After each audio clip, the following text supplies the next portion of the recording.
Salut, c'est Zong d'Or, bienvenue sur ma chaîne.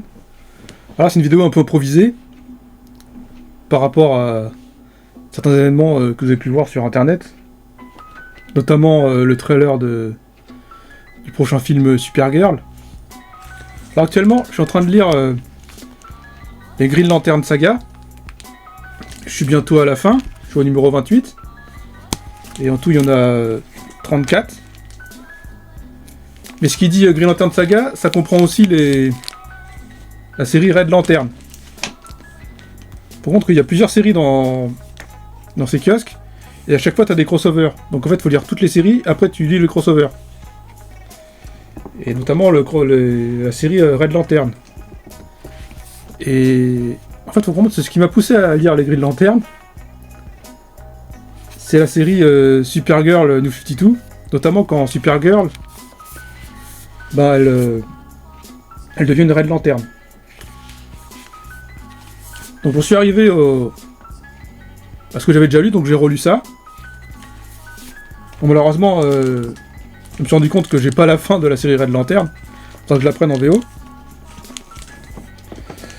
Et je me suis un peu interrogé sur le personnage de Supergirl.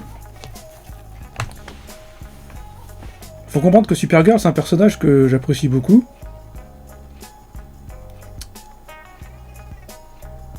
Pour ce qui est des comics, j'ai pas encore lu la version du Silver Age des années 60, il me semble.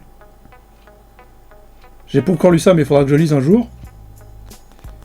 J'ai pas lu non plus la version durant le Bronze Age, juste avant Crisis. La période où elle avait une espèce de truc sur la tête. Mais je sais qu'il y a une scène qui m'a beaucoup marqué dans Infinite Crisis, c'est quand elle se bastonne avec l'anti-monitor. Notamment cette cover qui fait que on voit... Ah bah tiens, cette version-là, là. On voit Kal-El qui tient Supergirl dans ses bras. Et ce truc-là, c'était fait en fait parce que il fallait que Superman soit le seul à escaper de Krypton. Donc ils ont tué Supergirl et qu'on a fait le nouveau Crisis, le nouvel univers. Il n'y a plus de Supergirl. Sauf que Supergirl elle est revenue dans les années 80-90, mais c'était pas vraiment Supergirl, c'était je crois que c'était une alien qui était manipulée par Lex Luthor, une métamorphe, qui faisait passer pour Supergirl. Enfin, c'est un petit truc comme ça, j'ai pas les détails exacts. Par contre, Supergirl, elle est revenue, la vraie Supergirl, la vraie Kara Zor-El, ils l'ont fait revenir, notamment dans la série Batman Superman. C'est dans la deuxième partie de cette intégrale le premier intégral de Urban, c'est dans la deuxième partie. Et c'est dessiné par Michael Turner. Et c'est scénarisé par Jeff Loeb. Par contre, si vous trouvez pas ce volume, peut-être que c'est plus disponible chez Urban, ben, vous pouvez toujours procurer cette histoire dans les kiosques dans le 12 et 13 de Batman Semic, mais également dans le numéro 2, 3, 4 de la série Panini Superman. Ben, dans ces trucs là il y a toute la Supergirl, la dernière fille de Krypton. Et cette série elle a aussi bénéficié d'un animé en 2009-2010, il me semble, dans Batman Superman Apocalypse, qui est la suite de l'animé Superman Batman, je sais plus le nom, l'ennemi d'État, un truc comme ça. Et cette version de Supergirl, ensuite elle a bénéficié d'une série Alors en France, on a eu que le tome... on a eu que les tomes 1 à 5. La série de... réalisée par Jeff Lubb.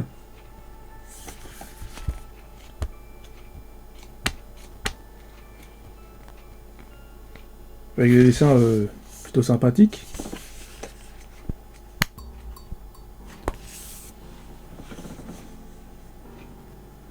Et malheureusement, on n'a pas eu la suite en France. Par contre, on peut retrouver aussi cette nouvelle version de Supergirl dans le Superman de Geoff Johns. Le tome 5. Et pareil, si vous n'arrivez pas à vous procurer cette version d'Urban, bah, elle avait déjà été publiée précédemment dans le kiosque des Universe hors série numéro 18.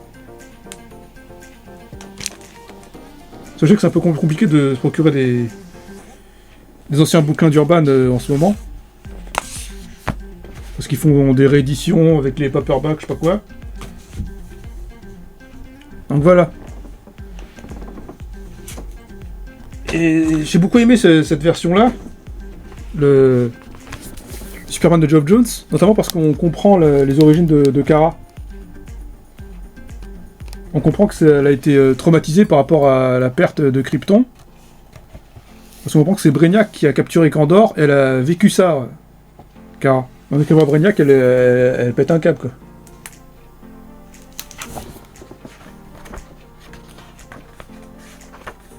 Et tout ça, c'est bien retranscrit dans l'animé Superman contre Brainiac. Qui est, quand on suit chronologiquement, c'est la suite de l'animé Superman Batman Apocalypse. En toute logique. Et ce qui m'amène à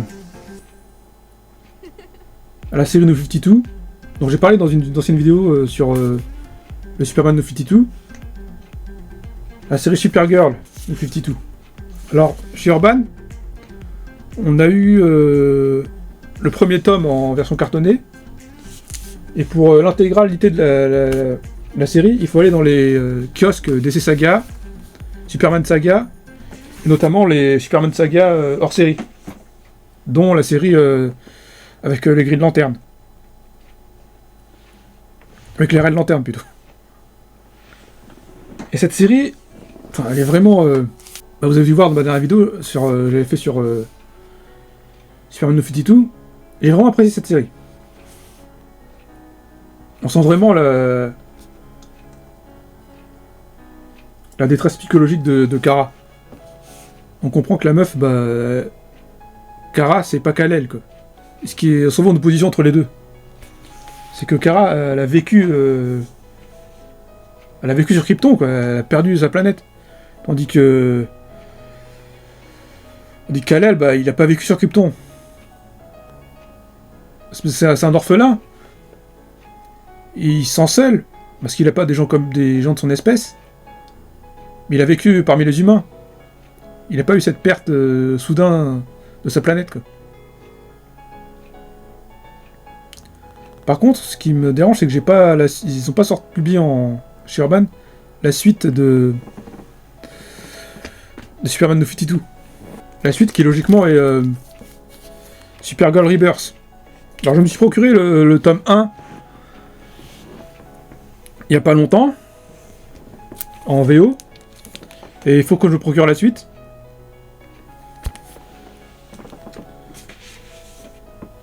Parce que j'ai vraiment envie de savoir qu'est-ce qui se passe après la version No 52.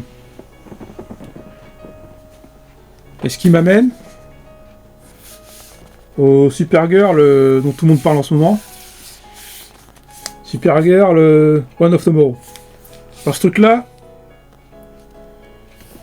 je l'ai pas lu en entier.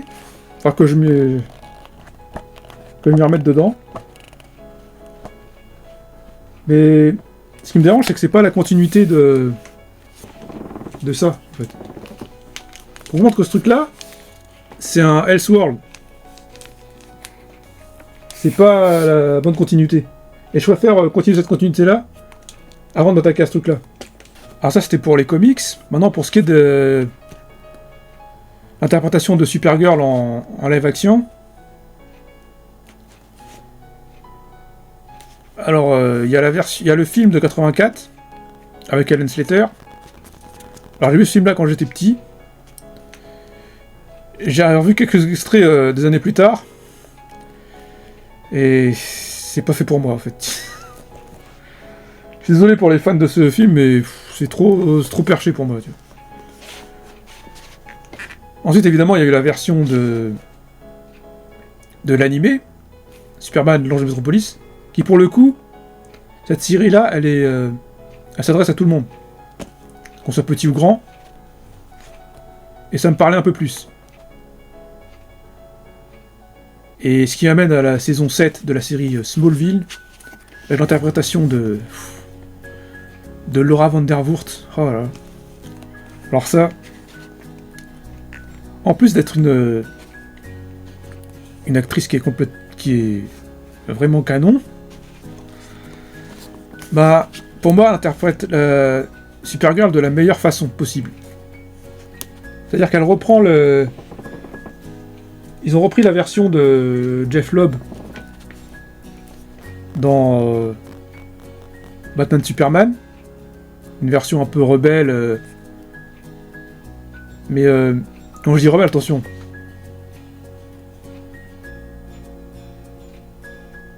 Juste rebelle. Pas une crasseuse dépressive. Non mais je vais revenir dessus parce qu'il faudra que je parle de la bande-annonce de nouveau film Supergirl. Donc la version de Laura Vandervoort, pour moi, elle me plaisait bien, elle me parlait. Et à la fin de Smallville, bah, on comprend que Kara, elle voyage dans le temps. Elle va au XXe siècle, je crois. Parce qu'elle n'a pas sa place parmi les humains de cette génération. Ensuite, il y a eu la série Supergirl. La série avec l'interprétation de Melissa Benoît. Une série qui a duré 6 saisons. Alors cette série, au départ, franchement, hein, au départ j'ai eu du mal. Au bout de la deuxième saison, j'ai fait « Oh putain, mais c'est quoi cette série ?» Alors je critique pas l'interprétation de Melissa Benoît. C'est juste qu'ils ont fait des choix... Là où t'avais, par exemple dans Smallville, Laura Vandervoort, ils avaient réussi à se détacher de la version du Silver Age, où la version de Silver Age c'était juste un Superman au féminin, avec une petite jupe. C'était juste ça Supergirl à la base. La version de Smallville, ils avaient repris. Ils avaient fait l'évolution du personnage par rapport à la version moderne avec Jeff Loeb et Michael Turner. Là, dans la version Supergirl de Melissa Benoît, ils étaient revenus en arrière. Ils avaient fait regresser le personnage en prenant une ancienne version du personnage. Et ça me plaisait pas du tout. Puis il y avait aussi un truc qui me choquait, c'est la vision thermique. On sait tous que la vision thermique Superman, elle est rouge. Là, la vision thermique, elle est bleue. Même si, quand tu réfléchis 2 secondes, c'est vrai que quand tu regardes une flamme, le truc le plus chaud dans la flamme, c'est le bleu, c'est pas l'orange-rouge autour. Cependant, dans l'inconscient collectif, on sait tous que le rouge est une couleur chaude. Donc tu fais une vision thermique rouge, c'est plus logique. Mais bon, je pense qu'ils ont fait ça pour pas trop... parce que le rouge c'est aussi une couleur agressive, donc ils ont préféré faire une couleur bleue. Puis c'était un peu dérangeant cette série, tu sentais que c'était une série tout public. Mais tout public... Mais on ne prenait pas pour un con, quoi.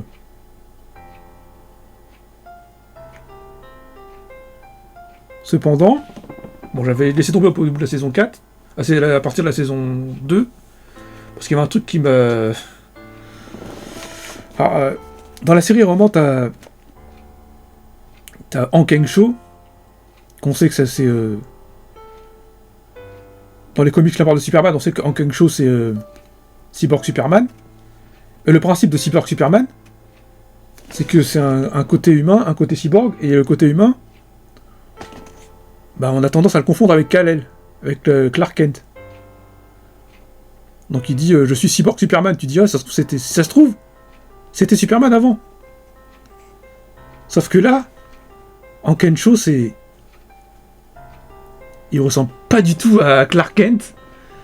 Ils ont pris un acteur afro-américain. Le mec il a juste une partie du crâne en cyborg. Et dit ouais je suis Cyborg Superman. Mais non t'es pas Cyborg Superman, on voit que t'as pas la gueule de Superman. Tu vois c'est pas... C'est complètement con comme raisonnement. Alors à partir de là, j'ai laissé tomber la série Supergirl, à partir de la saison 2. Mais vu tout l'enthousiasme qu'il y avait autour de cette série, j'ai continué. Après, la saison 3 et à la saison 4, bah, j'ai vraiment accroché. Il y a vraiment un truc. Il y a une interprétation du racisme par rapport à Supergirl qui est une alien. Il y a vraiment quelque chose dans la saison 4 qui fait que je me suis raccroché encore à la série. Bon, après la 5, il me semble que c'était le crossover Crisis on Infinite Earth qui ramenait toutes les séries du Arrowverse. Et puis bon, comme j'avais commencé la 5, bon, j'ai pris la 6 aussi. Donc c'est pas... Même si cette série elle a quelques défauts, c'était pas une mauvaise série. Sinon j'aurais pas suivi les 6 saisons. Ensuite il y a eu la version de Sacha Calais ou Cal, je sais pas comment ça se prononce, dans le film The Flash. Alors cette version pour moi est totalement oubliable.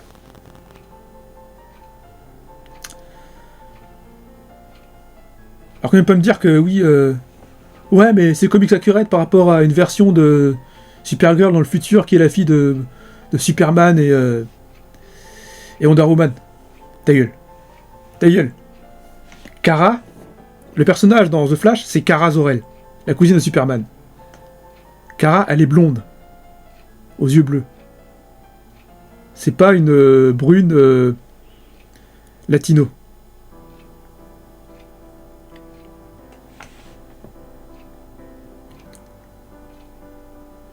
Tu peux faire une interprétation d'une Supergirl qui est brune, mais tu l'appelles pas Kara. Et puis vient cette nouvelle version récente dans les nouveaux films DC Studios, interprété par Amy Alcock. Alors déjà qu'on soit clair, moi je fais pas partie des gens qui ont craché tout de suite sur le film Superman de James Gunn en 2025. Je sais que j'ai beaucoup d'amis et collègues youtubeurs qui détestent ce film. Et à juste titre, hein, je sais qu'il a beaucoup de défauts. Et moi, quand j'ai vu le film, j'ai pas... c'était juste un film, quoi. Et je me suis dit naïvement que c'était juste un début, malgré tous ses défauts. Je me suis dit que c'est juste un premier film. Donc, peut-être que pour la suite, ils vont s'améliorer. Cependant, à la fin du film, il y a Kara qui apparaît. Il fait un petit caméo. Et là, j'étais surpris par cette version de Kara. Kara, elle débarque parce qu'on comprend que le Crypto, on a vu pendant le film, c'était le chien de Kara et que Kal-El a pris soin de Crypto. Kara, elle débarque dans la maison de Force de la Solitude. Elle est complètement torchée. Et elle demande à Kal-El, oui, t'as pris soin de mon chien Ouais, merci ma couille. Puis elle marche en titubant. La meuf, elle est complètement pétée. Et le chien, Crypto, il arrive, il la secoue dans tous les sens, c'est là, ah ouais, trop bien. Et tu fais, wow, c'est un peu surprenant comme interprétation. Hein. Et là, récemment, t'as eu le teaser de Superman, de Supergirl. Et là, je reviens à ce comics. Supergirl Woman of Tomorrow. Alors, j'ai pas lu complètement ce comics, et je sais qu'au début, on voit une Kara dans un bar qui morfond son chagrin dans l'alcool. Parce qu'on comprend, la meuf, comme je vous ai dit, elle est elle a subi un traumatisme par rapport à la perte de Krypton. Contrairement à Kal-El. Donc on voit la meuf qui se torche la gueule et elle va aider une jeune fille à venger sa famille, un truc comme ça. Seulement là, ce que j'ai vu dans le teaser, alors qu'on soit clair, hein, je vais pas... Ce que je vais dire, ça prend pas en compte le film dans sa généralité qui va sortir. Hein. Mais ce que j'ai vu, putain, ça me donne pas envie. Hein. Déjà, première image, tu vois Crypto qui pisse sur un journal où il y a la photo de Superman. Déjà, ce que ça renvoie, c'est qu'on chie sur Superman. Le chien, il fait pipi sur le journal. Alors moi, clairement, je suis un mec... je sais que je suis un gros beauf, tu vois. Tu me dis prout, voilà, je rigole, tu vois, pendant 10 minutes. Mais là, un chien qui fait pipi, bon... Déjà, c'est pas drôle, tu vois. Je comprends pas le truc. Mais au-delà de la blague que ça peut générer, je comprends, hein, ça peut faire rire les enfants. Mais au-delà de la blague...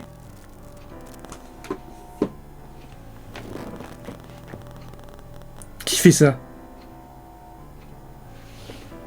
Qui laisse son chien pisser dans ton lieu de vie, dans ta chambre, ou je sais pas si c'est sa chambre ou son salon? Qui laisse son chien pisser sur un journal dans une maison? Mais qui fait ça? Je sais pas, une règle quand t'as un animal de compagnie, c'est que ton chien, notamment, surtout les chiens, bah, tu les promènes, tu l'envoies pisser dehors, tu fais pas les besoins dans la maison. Avec les chats, c'est différent. Les chats, ils ont une litière. Moi, même mon chat, il n'a plus de litière, il pisse dehors. Mais, qui fait ça? Pour toi qui vont me dire, ouais, mais tu sais, Crypto, c'est un chien alien, c'est un super chien, peut-être sa pisse, elle est radioactive, sa pisse, elle est acide, c'est dangereux pour les humains. C'est pour ça, faut faire laisser pisser dans la... Mais, va sur la Lune! Je sais pas, Enfin bref, là je m'égare. Mais qui fait ça? Il faut vraiment être une dégueulasse pour faire ça. Hein. Ensuite, il y a la dégaine de Supergirl. Là, la meuf, tu la vois dans le lit, elle se réveille. Une lettre comme ça. Ah, merci mon petit chien. C'est bien, t'as fait pipi au bas. T'as pas fait... Comment elle a sorti ça? Aujourd'hui, t'as pas fait pipi en dehors du journal. C'est bien. Brave chien. Waouh. C'est quoi cette meuf?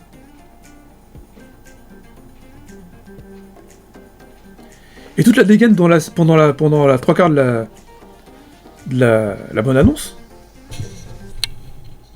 La meuf, elle est habillée comme une cassos, quoi. C'est pas Supergirl que j'ai vu, là. Là, ce que j'ai vu, c'est super crasseuse.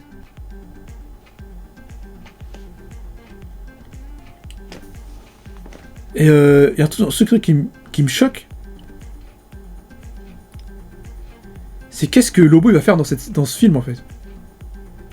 Parce que déjà, Super Lobo, c'est un personnage, déjà, il est... Bah, c'est le mec qui filme son cigare, qui est crade, qui est sur sa moto de l'espace, c'est un chasseur de primes. Qu'est-ce qu'il vient faire dans ce film? Qu'est-ce qu'il vient faire? Parce que déjà, Supergirl, c'est une crasseuse. C'est une Lobo féminin. Qu'est-ce que Lobo il va faire dans ce film? À moins que Lobo... ça devient le coach de vie de Supergirl. Peut-être que Jason Momoa... Ouais, parce que là... clairement, dans les nouveaux films qu'on voit... il n'y a plus de filtre, hein. On parle plus des personnages, on parle des acteurs. Hein. Jason Momoa, il va arriver, il va voir Kara avec son cigare. Ouais, tu sais, moi... quand j'étais... Aquaman... il fallait que je pisse sur un artefact, mais tu comprends... moi, je suis un mec, c'est normal. Mais toi, t'es une meuf. Respecte-toi un peu quand même. Sinon, tu vas finir comme moi. Alors j'exagère, hein, mais... Imagine, c'est ça. Putain, c'est grave, hein. Voilà où on en est, quoi. On respecte plus les super-héros, on a rien à foutre des films. On fait n'importe quoi. Et tous ceux qui te sortent que... Ouais, c'est Comics Accurate avec le comics Woman of Tomorrow. Déjà, Woman of Tomorrow, c'est un Elseworld. Et puis c'est une certaine interprétation de Supergirl. Mais elle est pas tout le temps comme ça, quoi. Après qu'ils se veulent renvoyer une image, faut que tous les super-héros ils ressemblent à Harley Quinn. Ou à Deadpool. Donc voilà... Si vous voulez vraiment connaître Supergirl, n'écoutez pas tous les gens qui vous disent ouais, faut lire Supergirl Woman of Tomorrow. Je vous conseille franchement de lire la Supergirl New 52. Qui est malheureusement pas très connue. Alors je sais qu'à l'époque de sa sortie, beaucoup de gens l'ont jugé par rapport à son costume. Qu'ils trouvaient peut-être un peu trop vulgaire. Cependant, je sais pas, c'est un peu hypocrite de dire que cette Supergirl est vulgaire parce que pendant des années, on a lu un mec avec un slip rouge sur son pantalon, et là une meuf en body avec une culotte rouge. On dit qu'elle est vulgaire. Moi je trouve que ce costume, au contraire, il était révolutionnaire par rapport à l'ancienne version, la version que tout le monde connaît de Supergirl, avec la petite jupe. Je trouve que ça faisait un peu réducteur, ça faisait un Superman en tutu, quoi. Donc c'est pour ça que j'aime beaucoup la version de New 52. Et puis, question vulgarité,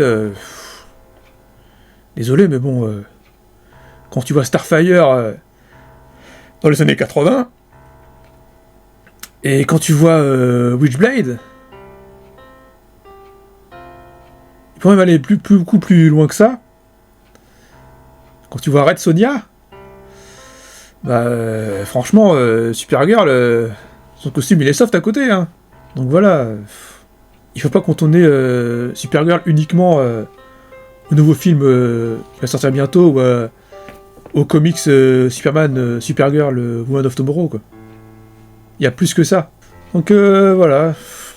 Après, je dis ça se trouve, le film sera cool. Hein. Là, c'est juste un teaser. Hein. Mais bon, voilà ce que j'en pense, quoi. Allez. Salut.